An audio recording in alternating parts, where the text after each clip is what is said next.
Hello everybody, my name is Ashwani Sharma and this is your daily guidance program 2.0 for SSC JEE Mains, ESC 2024 and all other AE exams. मैंने आपका test जो है schedule किया है इस Sunday को, यानी कि टास्क 10 जो आपका होगा वो फुल टेस्ट होगा। तो इसीलिए डे 7, डे 8, डे 9 और कल वाले टास्क में मैंने कोशिश की थी कि आपको टास्क इस तरह से दूं कि फुल टेस्ट देने से पहले आपका सब चीज़ें रिवाइज़ हो जाएं। ऑल दो ये सुपरफिशियल रिवीजन होगा, आपका ऊपर ऊपर से आप रिवाइज़ कर पाओगे, लेकिन जैसे कि आप सर्वे में पढ़ते हो होल टू पार्ट, तो मतलब डिटेल्स को, डेफिनेशंस को देखने की बजाय अभी आप होल टू पार्ट की तरफ चलो, मतलब सभी सिलेबस को कवर करो अपने फुल टेस्ट से पहले और देखो कितनी जान आप लगा सकते हो, कितने मार्क्स आप लेकर आ सकते हो इस फुल टेस्ट में। तो इस मेंटेलिटी के साथ आपको ये 3-4 दिन पढ़ाई करनी है कि जो फुल टेस्ट आपका होने जा रहा है संडे को, ये आपका एसएससी जेई का मेंस ही है और आपको इसके अंदर उसी अकॉर्डिंग आपको परफॉर्म करना है। तो इसलिए मैं आपको पहले इसलिए बता रहा हूँ ताकि ये जो बीच के टास्क हैं डे 7, डे 8, डे 9, आप इसमें बहुत शिद्दत से पढ़ाई करो ये सोच के कि फुल टेस्ट आपका डे 10 पे संडे को होने जा रहा है। तो इसलिए मैंने आपको ये पहले ही बता दिया, ठीक है। तो जो आपका आज का टास्क है, डे 7 का टास्क है आपका, वो है सॉइल, सोम और इरिगेशन। टेक्निक वही रहेगी, टेक्निकल बूम की तरह से ही आपको पढ़ना है। आपको क्या करना है, अच्छा कन्फ्यूज़न ये है कि वाई सी टी ए करें कि E S C P Y Q करें।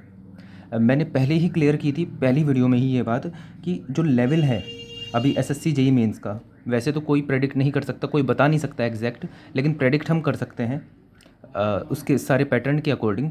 ईएससी से अगर ईएससी का लेवल यहाँ पे है तो एसएससी जेई मेंस का कुछ यहाँ पे रहेगा और ये लगभग कोइंसाइड करेगा वाईसीटी एई यानी कि स्टेट एई एग्ज़ाम्स से लगभग। तो आपको किस चीज़ की प्रिपरेशन करनी है, आपको स्टेट एई जेई के एग्ज़ाम्स की प्रिपरेशन करनी है, जेई नहीं एई की बात करें, और ईएससी को भी लेके चलना है ताकि उसके आसान क्वेश्चन अगर इसमें रिपीट हो जाएं या फिर उनका कॉन्सेप्ट रिपीट हो जाए तो आप बहुत आसानी से कर पाओ। अल्टीमेटली अगर आप इसकी तैयारी करोगे तो ये तो आपको बहुत आसान लगेगा ही। तो इसलिए आपको वाई सी टी ए के क्वेश्चन भी करने होते हैं, E S C P Y Q के भी क्वेश्चन करने होते हैं। तो वाई सी टी ए के किस तरह से करोगे, टेक्निकल बूम को मैं फिर से बता दूं। आपने सॉइल चैप्टर खोला अपनी वाई सी टी ए की किताब में, यूथ कॉम्पिटिटिव टाइम की किताब में, उसमें पहला चैप्टर आपने खोला। उस पहले चैप्टर में, सॉइल के पहले चैप्टर में आपने 15 क्वेश्चन किए, सेकंड चैप्टर से भी 15 क्वेश्चन किए, थर्ड चैप्टर से भी 15 क्वेश्चन किए।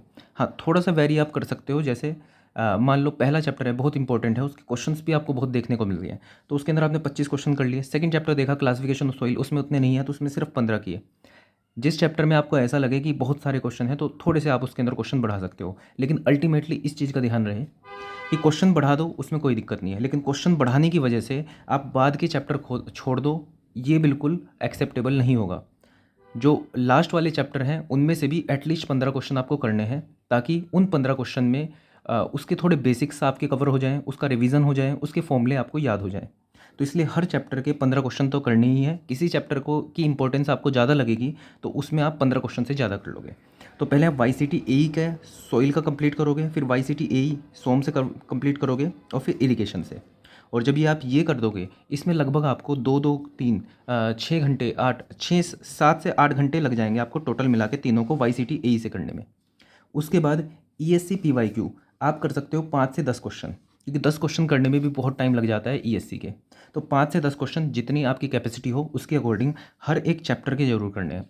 अब अगर आपको ऐसा लग रहा है कि 10-10 क्वेश्चन सॉइल के करते करते ही आपको 3 घंटे लग जाएंगे तो आप 5 क्वेश्चन कर सकते हो, लेकिन इंपॉर्टेंस इस बात की है कि आप हर एक चैप्टर के 5 क्वेश्चन कर रहे हो। फिर से, हर एक चैप्टर के 5 क्वेश्चन करने का मतलब यह है कि हर एक चैप्टर आपका रिवीजन हो गया आपका और एटलीस्ट उसका बेसिक क्वेश्चन आएगा तो आप करने में समर्थ रहोगे। तो ये आपका टास्क रहेगा। इसमें जैसे आप सॉइल करोगे ऐसे ही सोम के सभी क्वेश्चंस करने हैं, हर एक चैप्टर के 15 क्वेश्चन, और E S C P Y Q के 5 से 10 क्वेश्चन, और ऐसे ही इरीगेशन के। और E S C P Y Q के जब क्वेश्चन आप करोगे तो वो लास्ट से स्टार्ट करने हैं। अगर आपकी किताब में 2023 का एडिशन है, 2022 का या 2010 का, 2020 का, तो उससे पहले करना है। बहुत पुरानी एडिशन से मत करना कि 2015 की या 2016 की आपके पास हो, ठीक है। 2020-22 की चल जाएगी आराम से, ठीक है। तो वहाँ से स्टार्ट करना। और हाँ, आप किताब के लिए मुझे बोल रहे थे कि अपलोड नहीं करी है। मैंने जो पिंड कमेंट है, पिन कमेंट आप इसी वीडियो के नीचे देखोगे तो मैंने वहाँ पर जो एक ड्राइव के लिंक्स मैंने अपलोड किए हुए हैं, तो लास्ट में E S C P Y Q लिखा हुआ है, तो उसके अंदर जो किताब है वो IAS मास्टर की ही है, तो आप वहाँ से वो देख सकते हो। लेकिन फिर से मेरी आप लोगों से रिक्वेस्ट है कि आप लोग अभी PDF देख लो, लेकिन ख़रीद लेना ज़रूर, क्योंकि अल्टीमेटली फ़ायदा आपका ही होगा। मैं कोई आपको लिंक नहीं दे रहा हूँ, मैं आपको कोई ये नहीं कह रहा हूँ कि यहाँ से ख़रीद लो या वहाँ से ख़रीद लो। आप अपने हिसाब से ख़रीद लेना, खुद जाके ख़रीद लेना, चाहे ऑर्डर कर देना, वो आपके ऊपर है। लेकिन ऑफ़लाइन बुक ज़रूर ख़रीद लेना। तो ये आपका डे 7 का टास्क रहेगा। ऑल द बेस्ट आपको इस टास्क के लिए। आई होप कि आपने डे 6 भी बहुत अच्छे से किया होगा और आप शुरू से अब तक बहुत अच्छे से करते हुए आ रहे होंगे। और मुझे इतनी भी उम्मीद है कि जो बच्चा भी ये टास्क कर रहा है, एटलीस्ट थोड़ी इम्प्रूवमेंट उसकी किसी न किसी चीज़ में देखने को मिल गई होगी। या तो स्टडी आवर्स उसके बढ़ गए होंगे, या फिर इफेक्टिविटी बढ़ गई होगी, या फिर दोनों चीज़ें। ये दोनों चीज़ें तो बिल्कुल टास्क से हमेशा बढ़ती है। एक पर्पज़ आपको मिल जाता है कि सुबह मैं उठूँगा, आँख खुलेगी, मुझे पता है मुझे ये टास्क करना है और मैं सुबह से लेकर शाम तक उस टास्क को कंप्लीट करूँगा। जब ये पर्पज़ होता है, बहुत लॉन्ग टर्म पर्पज़ होते हैं तो ठीक है, डेविएट हो जाते हैं। लेकिन ये तो शॉर्ट टर्म पर्पज़ है कि सीधा आपको सुबह उठे आप और आपको टास्क दिखे, आपने उसको शाम तक कंप्लीट किया, और उसके बाद फिर नेक्स्ट टास्क के लिए आपने नए दिन की शुरुआत की अगले दिन से। ठीक है, तो इस तरह से करते रहोगे तो पूरा सिलेबस भी कंप्लीट हो जाएगा। इतने फुल टेस्ट, मॉक टेस्ट भी करवा दूंगा मैं आपको कि आपको कोई दिक्कत आएगी ही नहीं एग्ज़ाम में। ठीक है, तो ऑल द बेस्ट आपको अपने नेक्स्ट टास्क के लिए। That's all for this video. Thank you.